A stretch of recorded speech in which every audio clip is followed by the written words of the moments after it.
Para sa mga anti-Marcos, you cannot put a good man down. Kahit paanong gawin yung paninira sa kanya, hindi nyo siya kayang ibagsak. Hindi nyo kayang ibagsak ang mahal na Pangulong BBM, pagkat ang Diyos na buhay ang nag-upo sa kanya sa palasyo upang mamuno at paunlarin ang ating bansang Pilipinas, upang tumulong sa taong bayan, lalo na sa mahihirap.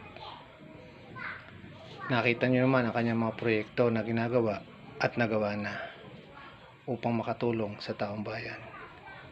Kaya mga kababayang anti-Marcos, tigilan nyo na po ang iyong paninira sa kanya, pagkat kayo din lamang ang mapapahiya.